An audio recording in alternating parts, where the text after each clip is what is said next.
स्वागत है आपका अपना प्यारा सा यूट्यूब चैनल तनवीर सर पर। आप सभी को मेरा प्यार भरा नमस्कार।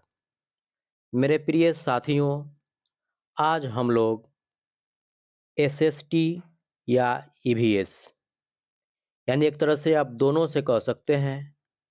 कुल प्रश्न हम लोग 30 यानी इन दोनों से 30 प्रश्न हम लोग पढ़ने वाले हैं और ये टोटल वस्तुनिष्ठ यानी कि ऑब्जेक्टिव टाइप क्वेश्चंस होंगे और इसका यह सेट वन है। आज यह सेट वन है। एसएसटी या ईवीएस कहिए, ये दोनों से कहिए, आप इसको दोनों से कह सकते हैं। मैं आपको एक बात बताना चाहूँगा मेरे भाई, हमारे बहुत सारे शिक्षक साथी कुछ गलतफ़हमी में हैं। गलतफ़हमी का मतलब ये हुआ कि उन लोगों को लग रहा है कि 8वां तक का ही क्वेश्चन आंसर पूछा जाएगा। बिल्कुल पूछा जाएगा, लेकिन वो 60% के लगभग क्वेश्चन होगा 8वां तक और सिर्फ़ 10वां से 40% क्वेश्चन पूछा जाएगा। तो इस गलतफ़हमी में आप नहीं रहिए कि सिर्फ़ 8वां तक ही पूछा जाएगा, क्योंकि गवर्नमेंट कहती कुछ और है और करती कुछ और है, याद रखिए। और हम लोग या आप लोग हमेशा हम लोगों ने मतलब आप लोगों ने भी और हमने भी हमेशा ऐसा देखा है। इसलिए टोटल से हम लोगों को जो है तैयारी करनी होगी, सबको लेकर तैयारी करना होगा। इसलिए आज से हम क्वेश्चन का लेवल थोड़ा-सा हाई कर रहे हैं, इसलिए घबराइएगा नहीं और थोड़ा-सा हिम्मत दिखाइए, बहुत अच्छा होने वाला है, बहुत अच्छा होगा। एक बात और कहेंगे हम कि हमारे पुराने साथी जो हैं, मतलब जो चैनल से जुड़े हैं, जो सब्सक्राइब किए हैं, मतलब हमारे ये कह सकते हैं कि हमारे यूट्यूब पर का जो है, वह एक मेरे लिए मोटिवेशनल मोटिवेशनल फैमिली है, जिनके वजह से हमको हिम्मत मिलती है। उनका प्यार बहुत अच्छा मिल रहा है, लेकिन कुछ ऐसे साथी हैं, जो चैनल पर नए हैं, वो आते हैं, वीडियो देखते हैं, लेकिन सब्सक्राइब नहीं करते हैं। मेरे भाई सब्सक्राइब करके जाइए। आप सोचिए, हम लोग लगभग 4 लाख नियोजित शिक्षक हैं। अगर आप लोगों का सपोर्ट नहीं मिलेगा तो फिर किसका मिलेगा भाई? एक शिक्षक को एक शिक्षक का ही सपोर्ट मिल सकता है। इसलिए आप लोग खुलकर दिल खोल कर के जो है सपोर्ट कीजिए मुझे। कोशिश कीजिए कि लाखों में हम लोगों का जो है एक शिक्षक का इस आपका अपना यूट्यूब चैनल ही समझिए और हम लोग या आप लोग मतलब सभी लोग ये सोच कर के सपोर्ट कीजिए कि ये हम लोगों का चैनल है और हम लोगों का एक पूरा फैमिली बनकर तैयार हो जाए लाखों में। इसके लिए जो है आप लोग कोशिश कीजिए और सब्सक्राइब करके ज़रूर जाइए। वीडियो अच्छा लगेगा तो लास्ट में एक प्यारा-सा लाइक ज़रूर कीजिएगा और कमेंट ज़रूर कीजिएगा। चलिए हम वीडियो शुरू करते हैं, क्वेश्चन शुरू करते हैं। पहला नंबर क्वेश्चन क्या कहता है कि रूस में कृषक दास प्रथा का अंत कब हुआ? रूस में कृषक दास प्रथा का अंत कब हुआ? ऑप्शन नंबर ए है 1861 ईस्वी, ऑप्शन नंबर बी है 1862 ईस्वी, ऑप्शन नंबर सी है 1860 ईस्वी और ऑप्शन नंबर डी है 1870 ईस्वी। इसका राइट आंसर होगा 1861। तो ऑप्शन नंबर ए इसका क्या हो जाएगा? राइट आंसर हो जाएगा। 1861 ईस्वी में यानी रूस में कृषक दास प्रथा का अंत कब हुआ? तो 1861 ईस्वी में हुआ। हमारा नेक्स्ट क्वेश्चन है क्वेश्चन नंबर 2। 2 नंबर क्वेश्चन कहता है लंदन में अनिवार्य प्राथमिक शिक्षा कब लागू हुई? क्या कहता है? लंदन में अनिवार्य प्राथमिक शिक्षा कब लागू हुई? पहला नंबर ऑप्शन है 1850 ईस्वी, दूसरा यानी कि बी नंबर ऑप्शन है 1855 ईस्वी, सी नंबर ऑप्शन है 1860 ईस्वी, ऑप्शन नंबर डी कहता है 1870 ईस्वी। तो इसका राइट आंसर होगा option number D. Option number D is the right answer. Option number D इसका राइट आंसर हो जाएगा। यानी लंदन में अनिवार्य प्राथमिक शिक्षा कब लागू हुई? तो 1870 ईस्वी में लागू हुई। चलिए अब हमारा नेक्स्ट क्वेश्चन है क्वेश्चन 3 नंबर क्वेश्चन है, कहता है भारतीय राष्ट्रीय कांग्रेस के पहले अध्यक्ष थे, मतलब कौन थे? क्या है क्वेश्चन? भारतीय राष्ट्रीय कांग्रेस के पहले अध्यक्ष कौन थे? ऑप्शन नंबर ए है डब्ल्यू.सी. बनर्जी, ऑप्शन नंबर बी है Mahatma Gandhi, option number C है Rakhaldas Banerjee, option number D है A.O. ह्यूम। तो ऑप्शन नंबर ए इसका राइट आंसर होगा। Option number A is the right answer. Option number ए में क्या है? डब्ल्यू.सी. बनर्जी भारतीय राष्ट्रीय कांग्रेस के पहले अध्यक्ष थे। चलिए अब नेक्स्ट क्वेश्चन देखते हैं। क्वेश्चन नंबर 4 कहता है सन कितना में मजदूर संघ अधिनियम पारित हुआ? ये खाली स्थान छोड़ दिया, मतलब सन किस सन में मजदूर संघ अधिनियम पारित हुआ?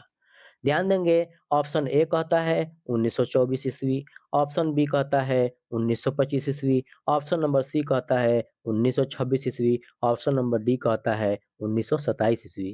तो याद रखिए इसका राइट आंसर होगा ऑप्शन नंबर सी 1926 ईस्वी। क्या होगा भाई? 1926 ईस्वी, यानी सन 1926 ईस्वी में मजदूर संघ अधिनियम पारित हुआ। तो option number C is the right answer.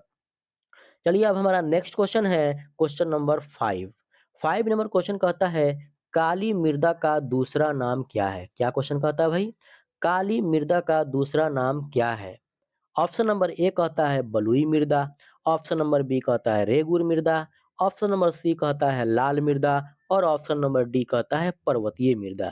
तो याद रखेंगे रेगुर मृदा। क्या? रेगुर मृदा। मृदा का मतलब होता है मिट्टी। ऑप्शन नंबर बी क्या होगा इसका? Option number B is the right answer. काली मृदा का दूसरा नाम है रेगुर मृदा। चलिए अब हमारा नेक्स्ट क्वेश्चन है क्वेश्चन नंबर 6। 6 नंबर क्वेश्चन कहता है भारत का राष्ट्रीय पक्षी कौन है? भारत का राष्ट्रीय पक्षी कौन है? ऑप्शन नंबर ए कहता है कबूतर, ऑप्शन नंबर बी कहता है हंस, ऑप्शन नंबर सी कहता है मयूर और ऑप्शन नंबर डी कहता है तोता। तो इसका राइट आंसर कौन है भाई? ऑप्शन नंबर सी मयूर यानी मोर।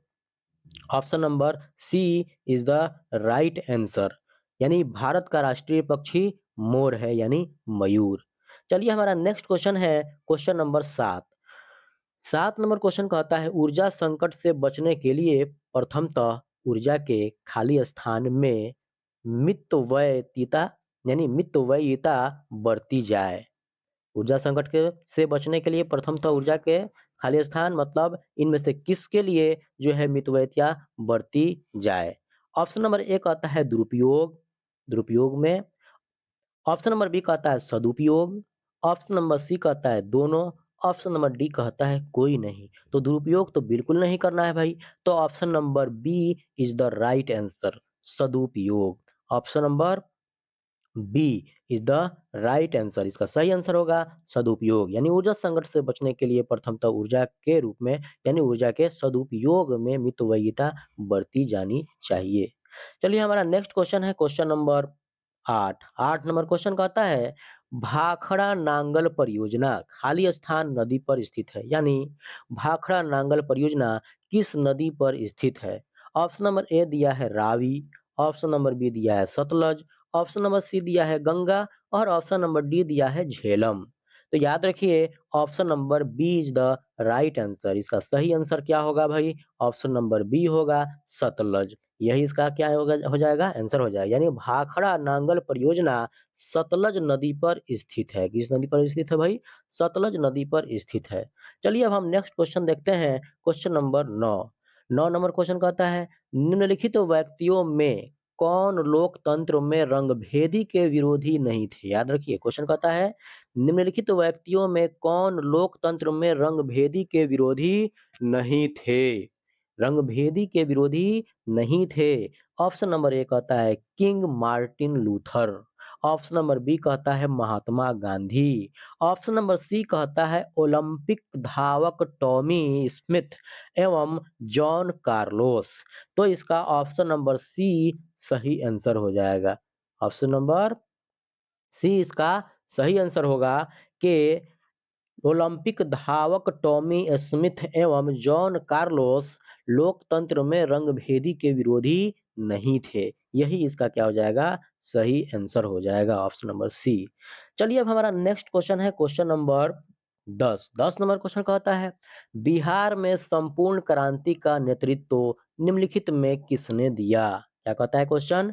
बिहार में संपूर्ण क्रांति का नेतृत्व निम्नलिखित में किसने दिया? ऑप्शन नंबर ए है Morarji Desai, option number B है Nitish Kumar, option number C है Indira Gandhi, option number D है जयप्रकाश नारायण। मोरारजी देसाई नहीं होगा, नीतीश कुमार भी नहीं होंगे, इंदिरा गांधी भी नहीं है। ऑप्शन नंबर डी इसका सही आंसर है, Jayaprakash Narayan. Option number D is the right answer, Jayaprakash Narayan. Bihar में संपूर्ण क्रांति का नेतृत्व किसने किया? जयप्रकाश नारायण ने किया। चलिए हमारा नेक्स्ट क्वेश्चन देखते हैं, क्वेश्चन नंबर 11। 11 नंबर क्वेश्चन कहता है, निम्न में से किसे प्राथमिक क्षेत्र कहा जाता है? क्या कहता है? निम्न में से किसे प्राथमिक क्षेत्र कहा जाता है? तो देखते हैं ऑप्शन। ऑप्शन नंबर ए कहता है सेवा क्षेत्र, ऑप्शन नंबर बी कहता है कृषि क्षेत्र, ऑप्शन नंबर सी कहता है औद्योगिक क्षेत्र, ऑप्शन नंबर डी कहता है कोई नहीं। तो याद रखिए कृषि क्षेत्र, ऑप्शन नंबर बी क्या कहता है? कृषि क्षेत्र, ऑप्शन नंबर बी इसका राइट आंसर हो जाएगा। क्योंकि हमेशा याद रखना आप कि कृषि क्षेत्र को प्राथमिक क्षेत्र कहा जाता है। इसको कृषि क्षेत्र को प्राथमिक क्षेत्र कहा जाता है। चलिए अब हम नेक्स्ट क्वेश्चन देखते हैं, क्वेश्चन नंबर 12। 12 नंबर क्वेश्चन कहता है, भारत का केंद्रीय बैंक कौन है? क्या कहता है भाई? भारत का केंद्रीय बैंक कौन है? तो ऑप्शन नंबर ए देखते हैं, Reserve Bank of India, option number B कहता है क्षेत्रीय ग्रामीण बैंक, ऑप्शन नंबर सी कहता है स्टेट बैंक ऑफ इंडिया और ऑप्शन नंबर डी कहता है पंजाब नेशनल बैंक। तो याद रखेंगे हमेशा रिजर्व बैंक ऑफ इंडिया। क्या? Reserve Bank of India Bharat का केंद्रीय बैंक है। यानी भारत का केंद्रीय बैंक कौन है? तो reserve Bank of India Bharat का केंद्रीय बैंक है। इसलिए इसका राइट आंसर ऑप्शन नंबर ए हो जाएगा। ओके, चलिए अब हमारा नेक्स्ट क्वेश्चन है, क्वेश्चन नंबर 13। 13 नंबर क्वेश्चन कहता है, बाढ़ क्या है? बाढ़ क्या है? तो पहला नंबर ऑप्शन कहता है प्राकृतिक आपदा, बी नंबर ऑप्शन कहता है मानव जनित आपदा, मतलब मनुष्य के द्वारा उत्पन्न किया गया यह जो है एक आपदा है। जी नहीं, यह तो गलत है, यह तो गलत है। सी नंबर कहता है सामान्य आपदा, मतलब अपने मन जब मन किया तब आ गया, ऐसे ही जैसे हो गया सामान्य आपदा में आ गया, कॉमन में आ गया कि नहीं, तो यह भी गलत हो जाएगा और कोई नहीं, यह भी गलत हो जाएगा। Option number C sorry option number A प्राकृतिक आपदा, ऑप्शन नंबर ए प्राकृतिक आपदा इसका आंसर हो जाएगा। याद रखिए बाढ़ क्या है? तो प्राकृतिक आपदा है, यानी प्रकृति के द्वारा, यह नेचुरल है। प्राकृतिक मतलब प्रकृति मतलब नेचुरल, तो बाढ़ नेचुरल आपदा है, यह कहर है, ठीक है, जो है नेचुरल है, यह मनुष्य के द्वारा उत्पन्न किया हुआ आपदा नहीं है, इसलिए प्राकृतिक आपदा इसका सही आंसर होगा। चलिए अब नेक्स्ट क्वेश्चन देखते हैं, क्वेश्चन नंबर 14। 14 नंबर क्वेश्चन कहता है, बाढ़ से सबसे अधिक हानि होती है, मतलब नुकसान सबसे अधिक किसका होता है? बाढ़ से सबसे अधिक हानि होती है किसका? तो ऑप्शन नंबर ए कहता है फसलों को, ऑप्शन नंबर बी कहता है पशुओं को, ऑप्शन नंबर सी कहता है भवनों को। तो भाई याद रखिए फसल को भी होता है, पशुओं को भी होता है, भवनों को भी होता है, तो इसका सही आंसर क्या हो जाएगा? ऑप्शन नंबर डी सभी को। ऑप्शन नंबर डी इसका राइट आंसर हो जाएगा, सभी को। बाढ़ से इनमें सभी का जो है हानि होता है, फसल का भी होता है, पशु का भी होता है, भवनों का भी होता है, जान माल से लेके सब कुछ का नुकसान हो जाता है बाढ़ में। चलिए अब हमारा नेक्स्ट क्वेश्चन है, क्वेश्चन नंबर 15। 15 नंबर क्वेश्चन देखते हैं, रक्त एवं लौह, रक्त एवं लौह की नीति का अवलंबन किसने किया? रक्त, लौह मतलब लोहा, रक्त माने खून, तो रक्त एवं लौह एक नीति आया था, उस नीति का अवलंबन किसने किया था? तो ऑप्शन नंबर ए है मेजिनी, ऑप्शन नंबर बी है हिटलर, ऑप्शन नंबर सी है बिस्मार्क, ऑप्शन नंबर डी है विलियम। तो याद रखिए रक्त एवं लौह की नीति का अवलंबन किसने किया? तो बिस्मार्क ने किया। किसने किया भाई? बिस्मार्क ने किया। ऑप्शन नंबर सी इसका राइट आंसर हो जाएगा। रक्त एवं लौह की नीति का अवलंबन किसने किया? बिस्मार्क ने किया। चलिए अब हमारा नेक्स्ट क्वेश्चन है, क्वेश्चन नंबर 16। 16 नंबर क्वेश्चन क्या कहता है कि स्पिनिंग जेनी का आविष्कार कब हुआ? क्या कहता है भाई? स्पिनिंग जेनी का आविष्कार कब हुआ? ऑप्शन देखते हैं। ऑप्शन नंबर ए है 1967 ईस्वी, ऑप्शन नंबर बी है 1764 ईस्वी, ऑप्शन नंबर सी है 1773 ईस्वी और ऑप्शन नंबर डी कहता है 1775 ईस्वी। तो याद रखेंगे ऑप्शन नंबर बी इसका सही आंसर हो जाएगा 1764 ईस्वी। क्या होगा भाई? ऑप्शन नंबर बी इसका राइट आंसर हो जाएगा। 1764 ईस्वी में स्पिनिंग जेनी का आविष्कार हुआ था। चलिए अब हमारा नेक्स्ट क्वेश्चन है क्वेश्चन नंबर 17। 17 नंबर क्वेश्चन क्या कहता है? न्यूनतम मजदूरी कानून क्या कहा? न्यूनतम मजदूरी कानून सन यानी किस सन में लागू हुआ? न्यूनतम मजदूरी कानून किस सन में लागू हुआ? तो देखते हैं। ऑप्शन नंबर ए कहता है 1945 ईस्वी, ऑप्शन नंबर बी कहता है 1946 ईस्वी, ऑप्शन नंबर सी कहता है 1947 ईस्वी और ऑप्शन नंबर डी कहता है 1948 ईस्वी। तो 1948 ईस्वी में ही लागू हुआ था। इसलिए ऑप्शन नंबर डी इसका क्या हो जाएगा? राइट आंसर हो जाएगा। न्यूनतम मजदूरी कानून सन 1948 ईस्वी में लागू हुआ। कब? 1948 ईस्वी में लागू हुआ। चलिए अब हमारा नेक्स्ट क्वेश्चन है क्वेश्चन नंबर 18। 18 नंबर क्वेश्चन कहता है उड़ीसा में कहाँ पे? उड़ीसा में खाली स्थान फिर कह रहा है विद्रोह हुआ। यानी कि उड़ीसा में कब और कौन विद्रोह हुआ? इनमें से जो ऑप्शन में दिया हुआ है। तो याद रखेंगे ऑप्शन नंबर ए में दिया है 1914 और खोड़। फिर बी में कहता है 1917 और खोड़। सी में कहता है 1940 और खोंड और डी में कहता है 1927 और खोंड। तो याद रखेंगे ऑप्शन नंबर ए इसका सही आंसर हो जाएगा। क्या? ऑप्शन नंबर ए इसका सही आंसर हो जाएगा। यानी उड़ीसा में 1914 में खोंड विद्रोह हुआ। ध्यान से सुनिएगा फिर से एक बार और।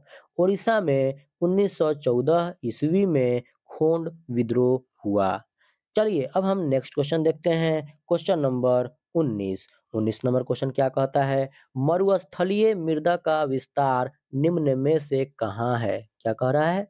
मरुस्थलीय मृदा का विस्तार निम्न में से कहाँ है? ऑप्शन नंबर ए कहता है Uttar Pradesh, option number B कहता है राजस्थान, ऑप्शन नंबर सी कहता है कर्नाटक और डी कहता है पंजाब। इसका राइट आंसर हो जाएगा Rajasthan. Option number B is the right answer.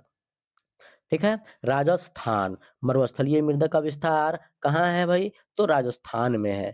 चलिए अब हम नेक्स्ट क्वेश्चन देखते हैं, क्वेश्चन नंबर 20। 20 नंबर क्वेश्चन कहता है सीमेंट उद्योग का सबसे प्रमुख कच्चा माल क्या है? क्या कहता है? सीमेंट उद्योग का सबसे प्रमुख कच्चा माल क्या है? ऑप्शन नंबर ए कहता है चूना पत्थर, ऑप्शन नंबर बी कहता है बॉक्साइट, ऑप्शन नंबर सी कहता है ग्रेनाइट, ऑप्शन नंबर डी कहता है लौह अयस्क। याद रखिए कोई भी क्वेश्चन आपको दे तो हमेशा ध्यान में रखिएगा। ये नहीं कि एक क्वेश्चन देखे हम ऑप्शन देखे पहला ऑप्शन लगा कि हाँ सही है बस हमने उसको टिक आउट कर दिया उसको ओएमआर शीट में भर दिया चला आया। ऐसा नहीं करना है। आपको पूरा फुल टाइम मिलेगा। इसलिए कोशिश करें कि आप कम से कम चारों ऑप्शन देखें। चारों ऑप्शन देखने के बाद ही डिसाइड करें कि उसमें कौन सा आंसर सही है। इसलिए हमेशा चारों का चारों ऑप्शन यानी पूरा ऑप्शन हमेशा आप देखिए। यहाँ पे ध्यान देंगे चूना पत्थर इसका क्या हो जाएगा? सही आंसर हो जाएगा। यानी सीमेंट उद्योग का सबसे प्रमुख कच्चा माल क्या है? तो चूना पत्थर हो जाएगा। ऑप्शन नंबर ए इसका राइट आंसर हो जाएगा। चलिए अब हम नेक्स्ट क्वेश्चन देखते हैं क्वेश्चन नंबर 21। 21 नंबर क्वेश्चन कहता है मथुरा तेल शोधक कारखाना क्या कहता है? मथुरा तेल शोधक कारखाना राज्य में स्थित है। मतलब मथुरा तेल शोधक कारखाना किस राज्य में स्थित है? ऑप्शन नंबर ए देखते हैं। ए कहता है उत्तर प्रदेश, बी कहता है झारखंड, सी कहता है कर्नाटक, डी कहता है पंजाब। तो याद रखिए मथुरा तेल शोधक कारखाना उत्तर प्रदेश राज्य में स्थित है। कहाँ पर स्थित है भाई? उत्तर प्रदेश में स्थित है। मथुरा तेल शोधक कारखाना उत्तर प्रदेश राज्य में स्थित है। याद रखिए हमेशा उत्तर प्रदेश में मथुरा तेल शोधक कारखाना स्थित है। इसलिए इसका ऑप्शन नंबर ए सही आंसर होगा, राइट आंसर होगा। चलिए अब हम नेक्स्ट क्वेश्चन की तरफ देख बढ़ते हैं। नेक्स्ट क्वेश्चन कहता है यानी क्वेश्चन नंबर 22। 22 नंबर क्वेश्चन कहता है भारत में कोयले का प्रमुख उत्पादक, भारत में कोयले का प्रमुख उत्पादक कौन सा राज्य है भाई?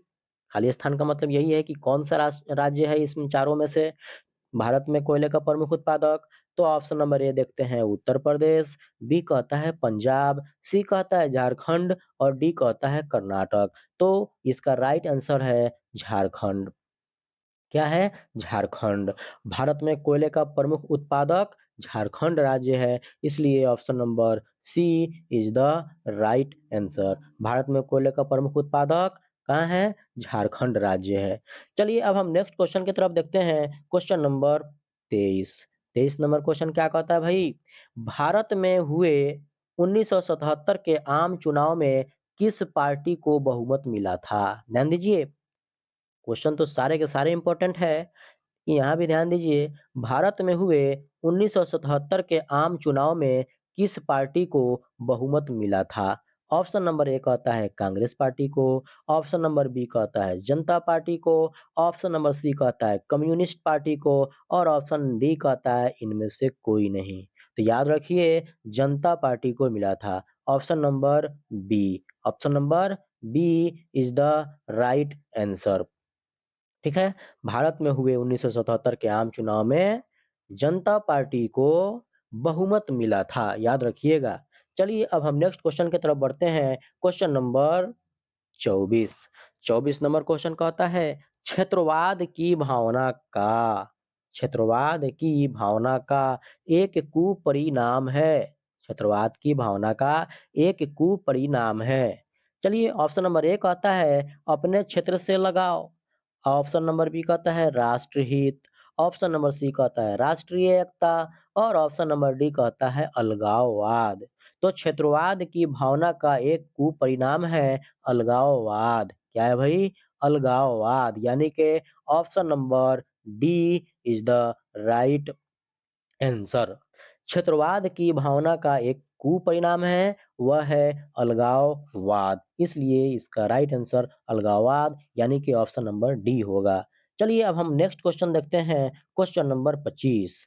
25 नंबर क्वेश्चन कहता है जिस देश की राष्ट्रीय आय, जिस देश की राष्ट्रीय आय अधिक होती है, वह देश क्या कहलाता है? ध्यान दीजिए, कहता है जिस देश की राष्ट्रीय आय इनकम अधिक होती है, वह देश क्या कहलाता है? ऑप्शन नंबर ए कहता है अविकसित, यह गलत हो जाएगा। ऑप्शन नंबर बी कहता है विकसित, तो यही इसका राइट आंसर हो जाएगा। क्योंकि जिस देश की राष्ट्रीय आय अधिक होती है, वह देश विकसित कहलाता है। Option number B is the right answer. Option number B विकसित, जिस देश की राष्ट्रीय आय अधिक होती है वह देश विकसित कहलाता है। ऑप्शन नंबर सी दिया है अर्ध विकसित, यह गलत है। ऑप्शन नंबर डी कोई नहीं, यह भी गलत है। इसका आंसर सही हो जाएगा, सही आंसर क्या होगा? विकसित होगा।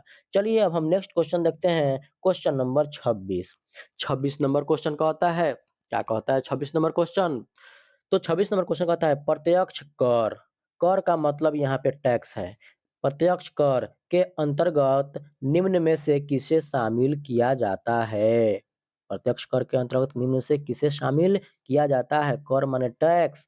चलिए ऑप्शन नंबर ए कहता है आयकर, ऑप्शन नंबर बी कहता है उत्पाद कर, ऑप्शन नंबर सी कहता है बिक्री कर, ऑप्शन नंबर डी कहता है कोई नहीं। तो याद रखिए ऑप्शन नंबर ए इसका राइट आंसर हो जाएगा। Option number A is the right answer. आयकर प्रत्यक्ष कर के अंतर्गत शामिल किया जाता है, यानी कि प्रत्यक्ष कर के अंतर्गत आयकर को शामिल किया जाता है। इनकम जो टैक्स होता है उसको जो है शामिल किया जाता है।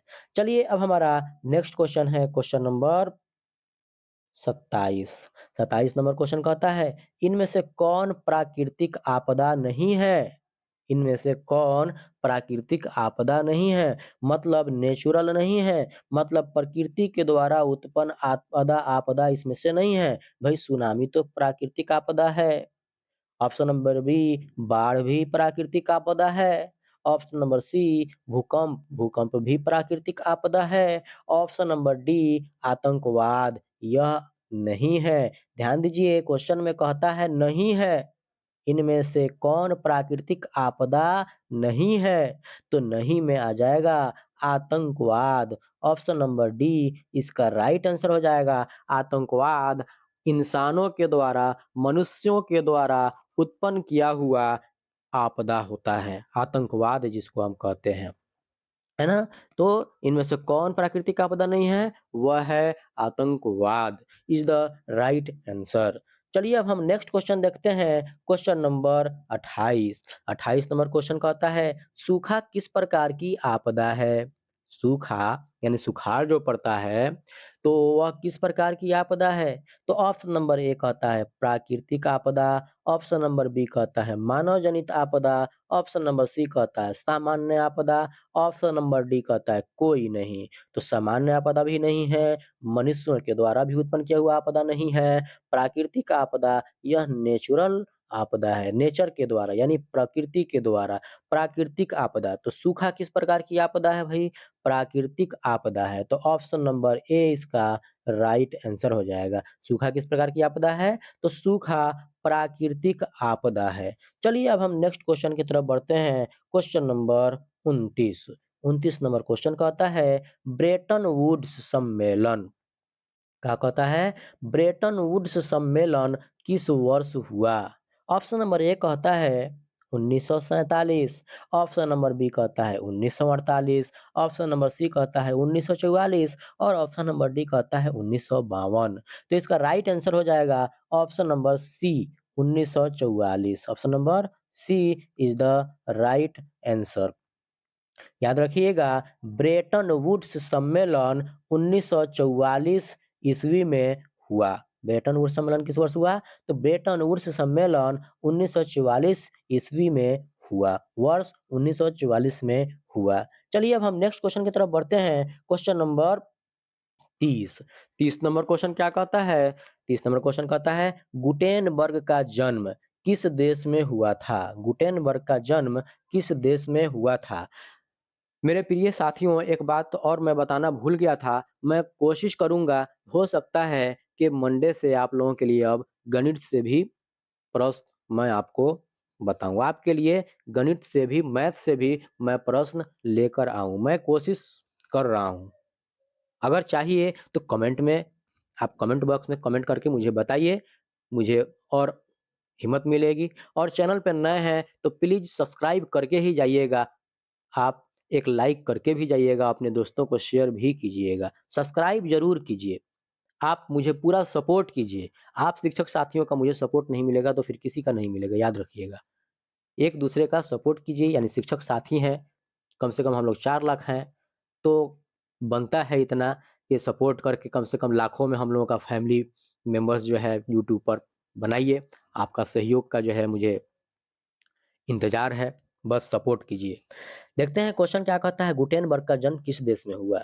ऑप्शन नंबर ए कहता है संयुक्त राज्य अमेरिका, क्या कहता है? संयुक्त राज्य अमेरिका। ऑप्शन नंबर बी कहता है जर्मनी, ऑप्शन नंबर सी कहता है जापान और ऑप्शन नंबर डी कहता है इंग्लैंड। तो इसका राइट आंसर हो जाएगा जर्मनी। क्या होगा भाई? जर्मनी। गुटेनबर्ग का जन्म किस देश में हुआ था? तो जर्मनी में हुआ। गुटेनबर्ग का जन्म जर्मनी देश में हुआ था। तो ऑप्शन नंबर बी इसका क्या हो जाएगा?